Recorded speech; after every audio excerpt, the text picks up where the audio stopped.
F'dak iż-żmien, id-dixxipli ta' Ġwanni marru iwasslulu tarif dwar dak li kien qed jagħmel Ġesu. U sejjaħ tnejn minnhom ma' ġenbu u bagħthom għand il-mulej biex jistaqsuh. Inti huwa dak li għandu jiġi jew nistennew lil ħadd ieħor?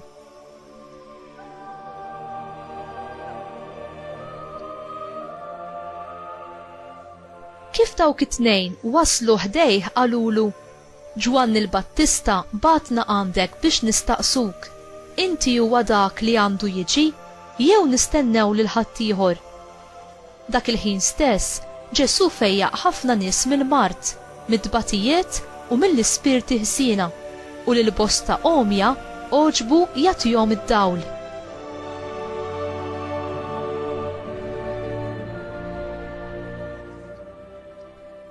Imbagħad wieġeb u qalilhom: morru għatu lil Ġwanni l-aħbar ta' dak li rajtu u smajtu, kif l-omja qegħdin jerġgħu jaraw, it-sopop jimxu, il-lebrużi jfiequ, it-torox jisimgħu, il-mejtin iqumu, u kif il-bxara tajba qiegħda tixxandar lil-fqar.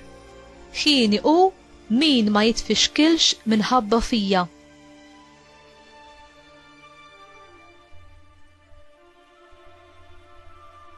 Il-kelma tal-mulej, tifħir lilek Kristu.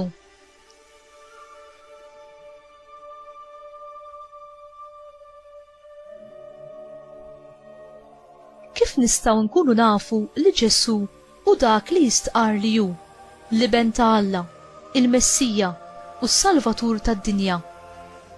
Il-fidi tagħna ipass fid-dlam li aħna għandna nieħdu mingħajr ma jkollna ċertezza jew prova? Ġwanni l-Battista jibgħat id-dixxipli tiegħu biex jistaqsu lil Ġesu dwar l-istqarrija tiegħu tal-iben ta' Alla, il-Messija. Ġwanni kellu xi dubju dwar Ġesu jew l-istqarrija divina tiegħu? Ma jidhirx li hu hekk, għaliex Ġwanni irrivela l-missjoni ta' Ġesu fix-xmara Ġordan meta stqar dwaru: araw il-ħaruf ta' Alla li jneħħi id-nubiet tad-dinja. Fi Ġwanni kapitlu 1 vers 29. Ġwanni ra mill-bogħod dak li Ġesu kien se jwettaq bil-mewt tiegħu fuq is-salib, is-salvazzjoni tagħna mill-iskjavitu tad-dnub u tal-mewt, u l-adozzjoni tagħna bħala ulitalla u ċittadini tas-saltna tas-sema. Huwa probabbli li Ġwanni bagħat lid-dixxipli tiegħu għand Ġesu biex huma jkunu jistgħu jaraw personalment dak li Ġesu kien qiegħed iwettaq, is-sinjali u l-prova li hu kien tassew il-Messija li kellu jiġi fil-persuna ta' Ġesu.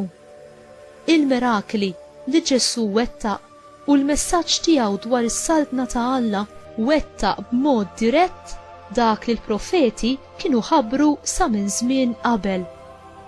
Iżajja ipprofetizza li l-Messija kellu jiġi bil-qawwa tal-Ispirtu Santu biex jeħles lil dawk li kienu oppressi mid-dnub u mill-ħażen. Dan insibuh f'Iżajja kapitlu 61 versi minn 1 sa 2. Ġesu ġie biex jeħles lill-poplu tiegħu mill-akbar u l-aħrax tiranija possibbli, it-tiranija tal-iskjavitu tad-dnub u l-biża' mill-mewt u tad-distruzzjoni kemm dik tal-ġisem kif ukoll tar-ruħ. Il-qawwa ta' Alla biss tista' teħlisna mill-vojt u l-faqar tal-ispirtu, mill-konfużjoni u milli nkunu żbaljati u mill-biża' tal-mewt u n-nuqqas ta' tama. Il-Vanġelu tas-salvazzjoni huwa bxara tajba għalina llum. U inti idduq il-ferħ u l-libertà tal-Evanġelju f'ħajtek?